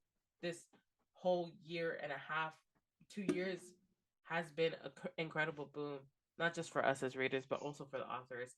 And you got to see that in Tessa's like testimony right there, because like she was just like blown away, and meeting her was absolutely incredible. That was one of our more favorite author interactions. Yeah. Our first night, which was Thursday night. Thursday night. When we went down for the Kahoot, we were like, all right, let's go see what the event is about. We were walking down, and when we look up, I'm getting my bag ready to put on my badge, and we're walking down. We just got off the escalator. We're turning around the corner, and I'm looking down, and all of a sudden I hear a guy say, well, I know Grace. And I look up and it's Ryan and Sophie Lark right there in front of us.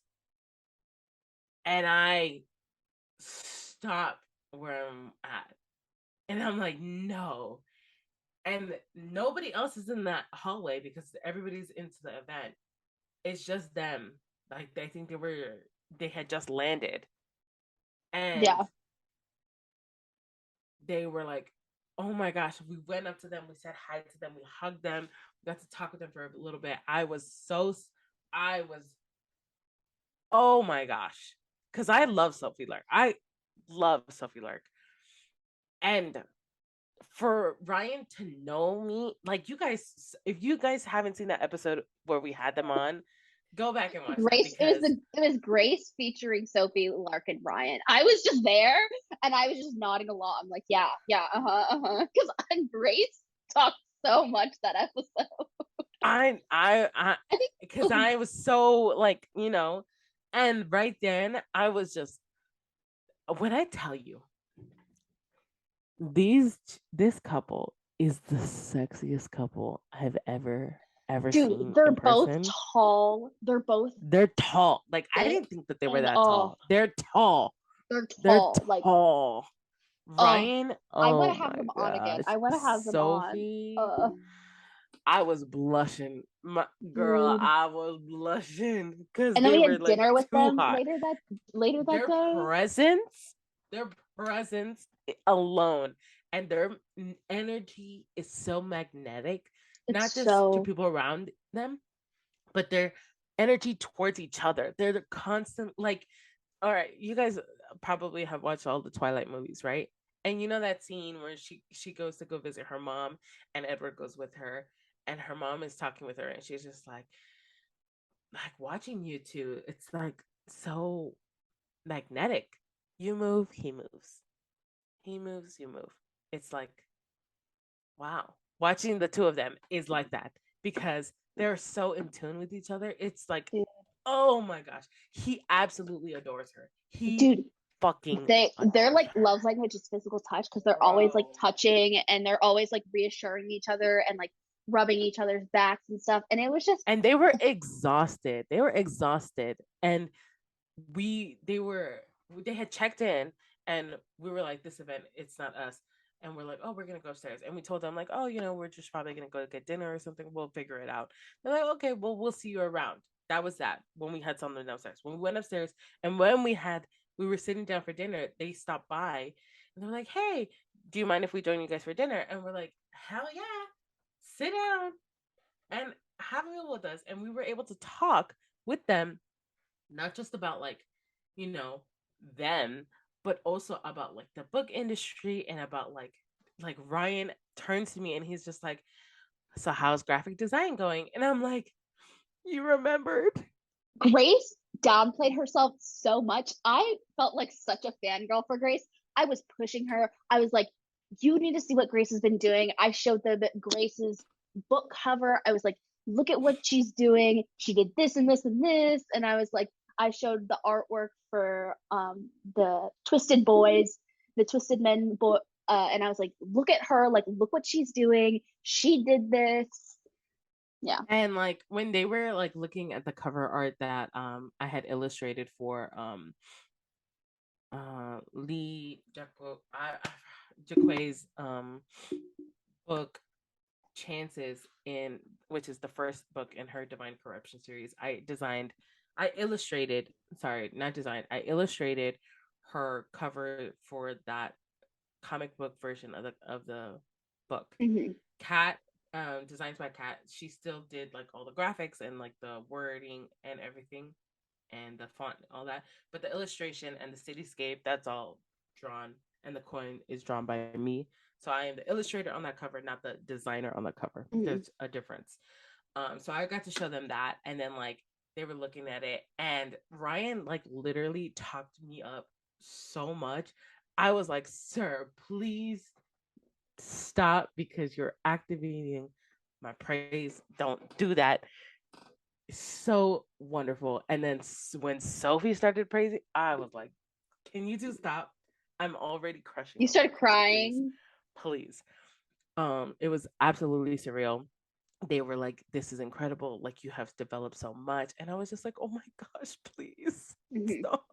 And then they were like, "Oh, you got to do some super work for us," and it was literally became like, yes, this is a moment. This is my first time ever coming to a convention, but it also became a huge work opportunity for for me you. because You got a lot I of was people. able to show, I was able to show people what I had been doing right then and there, things I have not posted, and they were just like, "Do something for me, do something," and I was like, "Bet I will." Okay, like Yeah. you think I'm joking? Like, no, yes, I will do some stuff for you. And so we had dinner with them. It was incredibly amazing. While we were sitting there talking with them, I feel a tap on my shoulder, and I turn to look up, and it's Alexis Dania right there standing, smiling down at me. And she goes like, "Hi, Grace." And I'm like, "Huh? What?" And she was just like, "I saw you when I was coming down the escalator, and I wanted to come over and say hi." I'm like, "You saw me from what, 30 feet away? And you knew it was me? Huh? Me?" I started I got up, I started Dude, crying. I was talking with Sophie about it too, and I was like, Grace loves you, but I'm sorry, she loves Alexis the most. I was like, this is like her dream come true. And I was talking with Sophie about it. Sophie was like, this is so cute. This is such a cute interaction to like see Grace and how happy you were, and you like tearing up. And why are you tearing up now? Because I'm remembering that moment, and then like remembering the vibe and feeling. And me and Alexis got to talk, and she's just like, it was like a moment, as a Hispanic, as a Latina, getting to meet a Latina author that made you feel seen in her books for the first time ever. I feel like that's why she's one of my favorite authors, is because when I read her book, I felt like I was reading about my family. Felt like I was reading about people I know. It was the first time I felt like this is exactly how we think, how we talk, how we feel. And though she's Puerto Rican and I'm Nicaraguense and Mexican, the feeling is still there. Yeah. And so getting to have that moment with her, talk with her and talk about her books and like how she felt, and how excited she was for the event, and how nervous she felt because she did not know what to expect, and she was just hoping that she would get like a few people to come by her table. And I was just like, "Are you kidding? Like, people are gonna come by no matter what, like, please." And I was like, I was assuring her that she would do well, because like these authors, they come in very insecure, they're not sure. It's not like they come in and they're like, "Oh, I'm about to sell out every single book." That's not something It's that not they at all. think. Even the bigger Yeah. authors that we know of, they did not think this at all. And so I was able to talk with her for a little bit and tell her how excited I am that I was going to go to her panel the next day and go to the book signing. And I was just so excited to see her. Got to take a picture with her, smile with her, laugh with her, everything. And yeah, it was incredible. There was a Latinx event that night that was separate from Apollycon, that was hosted by the Steamy Box by Melissa. The Steam Box is a romance book box. If you haven't checked them out, you definitely should.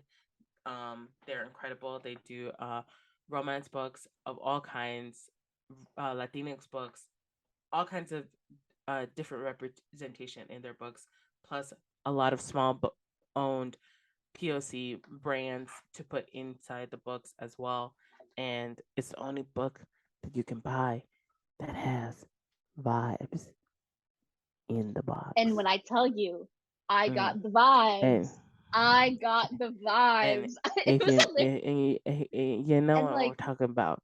The vibes that you gotta make sure that charger's plugged in. That type of it's the vibes of like me time, like red, turn on my red LED lights and like pull up Twitter. Like that's the vibes I'm talking about. It's and I texted Grace and I was like, and she's like, "You got the vibes?" And I was like, "Fuck yes, I got the vibes." See, and I can't get the vibes every single month, because every single quarter, because then I would have so many. So I'm like, let me chill. I want a collection. I want a collection. I got enough, so I'm good for now. But anyways, they had a Latinx romance event outside of Mhm. Apollycon. Yeah. That first night, I didn't end up going to it because I didn't want to leave like Salma, Pauline, and Maggie like like our first night at the event together because it was a Latinx event. Mhm. Not saying that they couldn't come, but It's we had talked earlier before Melissa reached out to me about going to the Kahoot and yeah. doing that as a group. So I didn't want to leave my girls hanging. So I didn't end up going to the event, but I did end up talking to the girls after. So Melissa was at the table at the bar also while we had just finished dinner with Sophie. And then Sophie and Ryan, they were gonna go and, freshen up, go back to their hotel room, and then probably go see some other people. So we said goodbye to them. They left, and then I went to go see Melissa and chat with her for a little bit. Melissa is the owner of See Me Box. I got to talk with her and say hi, and she and I have talked on Instagram for a while, so it was our first time meeting in person, but we Mhm. do know each other because she lives in San Diego. And I got to talk with her about her event and say hi to a couple of others that were there with her. And then we were talking and we took a picture. And then later on, she came back to me and she's like, "Hey, what's your Instagram handle?" Because I had changed it recently from read.w.grace to Make It Bookish. And it's Make It Bookish because I'm doing more graphic design, so I wanted to go in that direction. So I told her that, and she's like, "Oh, you do graphic design? Like, what do you do?" And I showed her my Bridgerton drawing collection, which I have not posted yet. I promise I will post. So good. I want it. And I want a print of it. Like, it's so good. it's like because I like comics and like that type of illustration. So that is what my type of is. So it's basically like romance books meets comics. If you have seen my Mhm. Instagram lately, you probably have started to see that. So I showed her some of it, and then she was like, "Oh, gives me an idea. I want to do special edition covers for different things." And so that became a work connection. And so I was able to Yeah. branch out into that. And so it was really awesome to meet her and Sophie and Alexis all in that night. And then the next night, being able to meet Tessa Bailey right there at the table. The day of the book signing, when we were going around all the tables, we went up to Megan Quinn and we had a whole moment with her. And Salma is really close with her. Mhm. And Well, before the Salma, event, Salma had yeah, asked Megan if she wanted to come to lunch with us, and so it had kind of been like, "Oh, we'll go to lunch with Megan fucking Quinn." Like, yeah. And that's simply because like Salma was just like, "Hey, we want to take you out to lunch." yeah, Um, and she's just like, "Yeah." And then Megan's like, "Whoever you want, bring them along." And we're there with Salma, so we ended up going. yeah.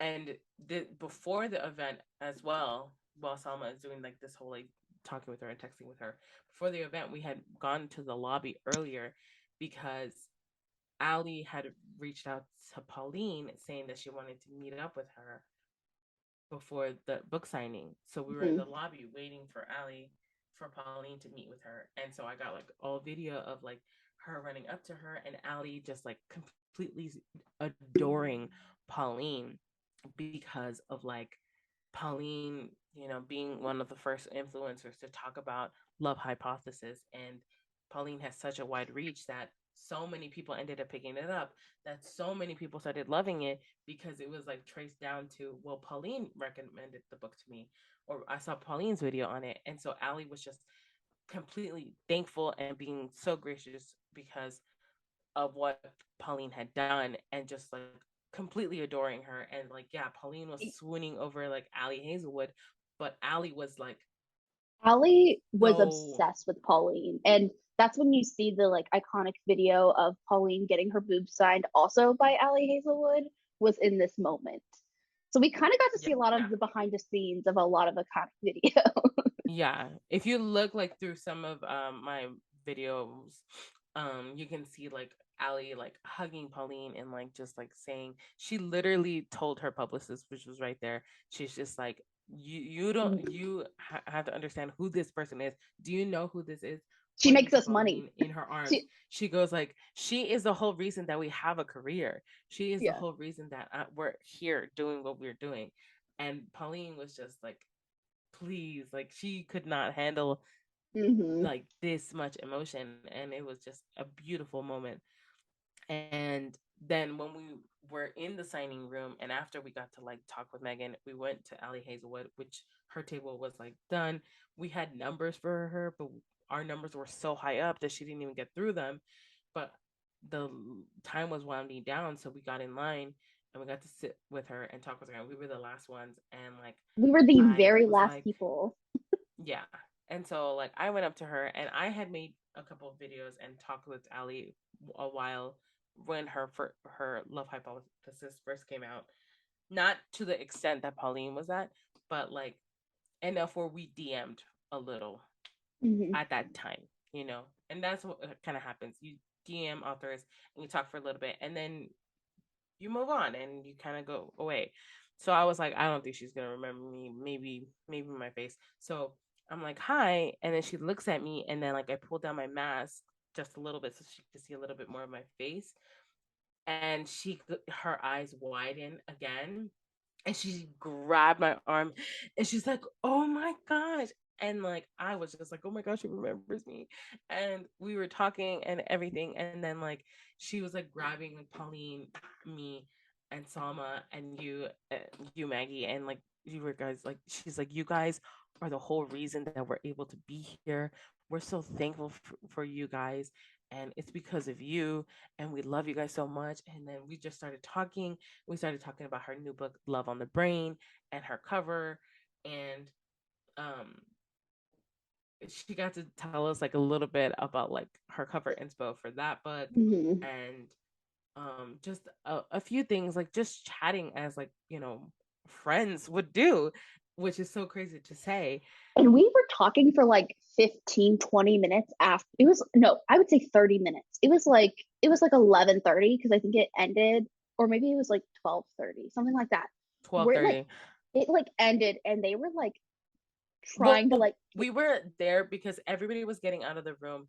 They were taking everybody out of the room by like 11:50. Everybody was leaving, so we were there from that time to maybe like 12:15 because we did end up going after. And we were there because the authors who had purchased lunch beforehand, their lunch was supposed to be brought to them at their table.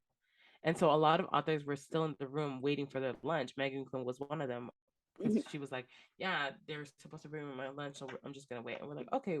So then we went to go say hi to Allie, and Allie was also waiting for her lunch, and we were there talking for quite a while. And she was trying to keep us there too. She was like, no, like she kept talking, and they were like, we need you to leave. Yeah, and we were like, she was like, what are you guys gonna do right now? And we're like, oh, we're gonna go get lunch. And she's like, oh yeah, let's go get lunch. And then her publicist is like, they're bringing you lunch right now. And she's like, oh dang it, that's right. Well, when can we see each other? Because like she just wanted to keep talking, wanted to hang out. And we're like, oh yeah, we'll see you. And then they just like, okay, you guys have to go. If you're not an assistant or an author, you need to go. Yeah, and they followed us. Okay. The woman, they followed us out to make sure that we left. And we're like, we're not just like some crazed people, though like, we are crazed, but we're not like, It was kind of also kind of awkward because you could tell that Allie was like the one talking to us, and like Allie wanted us to like talk, and she wanted us to be there and stuff. And then like came and was like, I'm gonna have to ask you guys. And she was like doing that. She was doing that with most of the people that went up to her to buy her books, because she had sold out. Yeah. She was like she talks so animatedly. Yeah.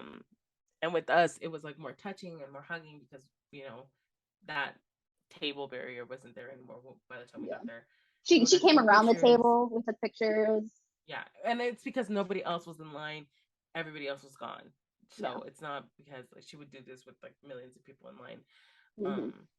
We were the last ones, and we were able to have that opportunity with her. So that was incredible as well. And then we ended up going and having lunch with Megan Quinn. And I'm not as familiar with Megan Quinn as the other girls are. I still haven't gotten to read her books, but I know that she's a very genuine, nice person. Like, so sweet.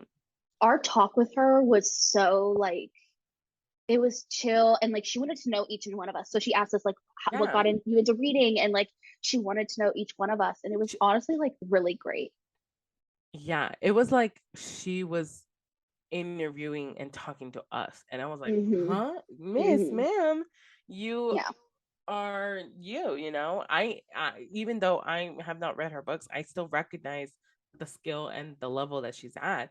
And she was just talking with us and having this moment, and like, you know, talking about her wife, and like, you know, all of these beautiful things, and it was so sweet to talk with her.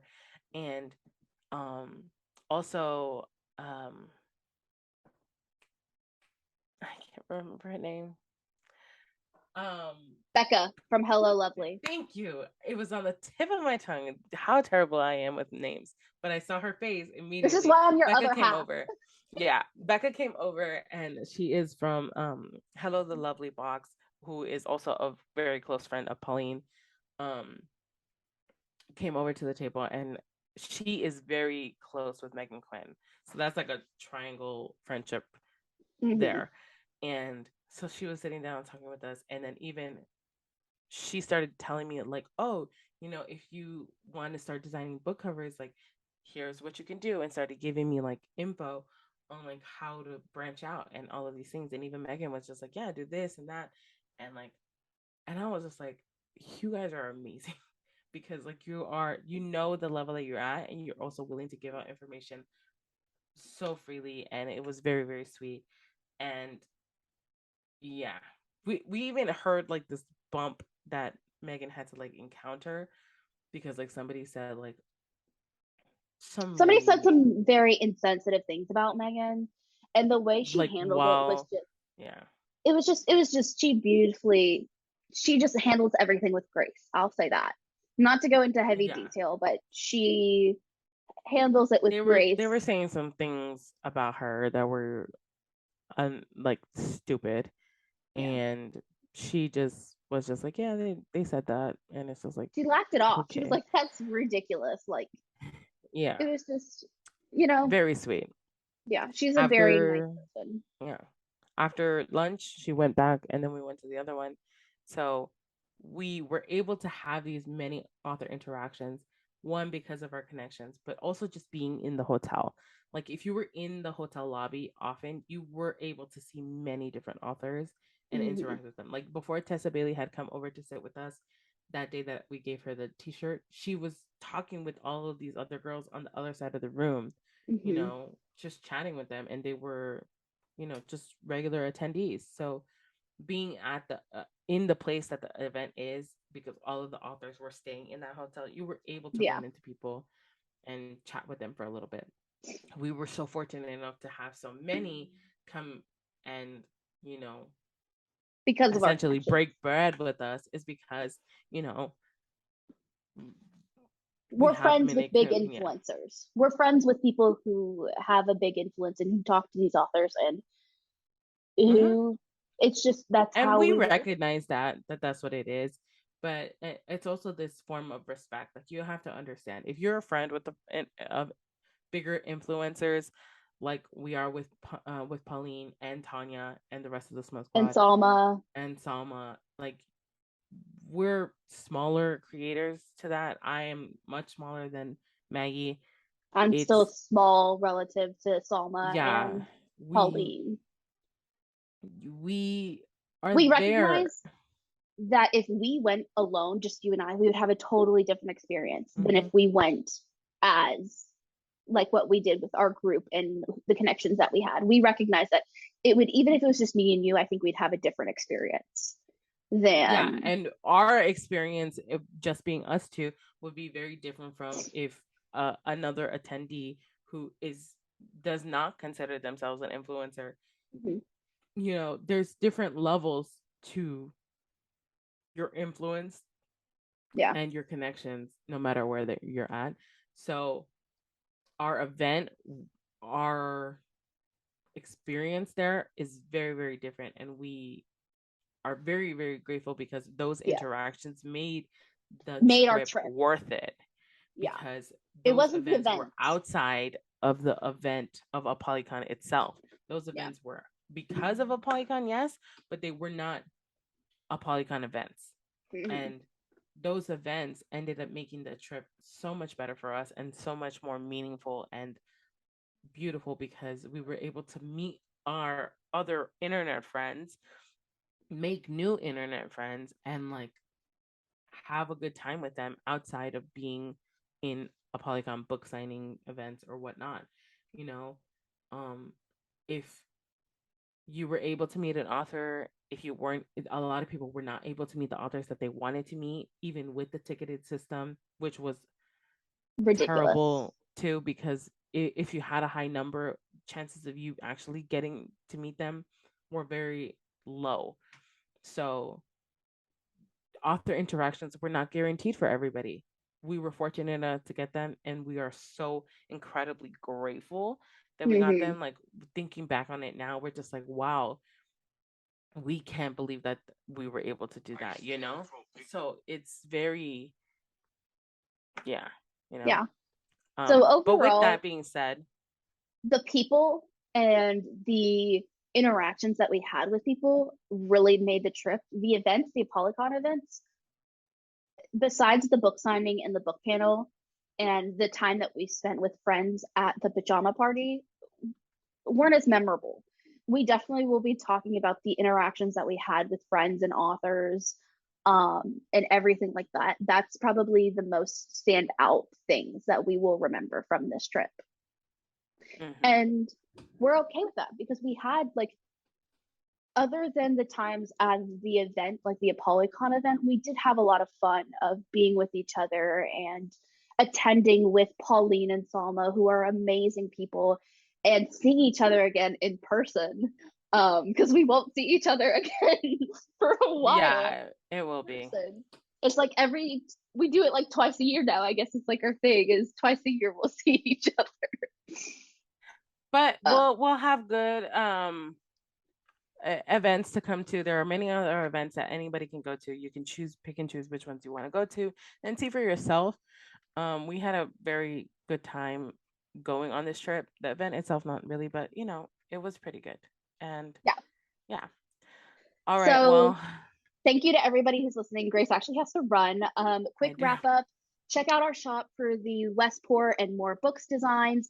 Stay tuned. We will have some designs coming out for the back to school season. So watch out for those. We will not have an episode next week, but the week after. So in 2 weeks is our next episode. This was a long one, and we'll see you later. Bye. Bye.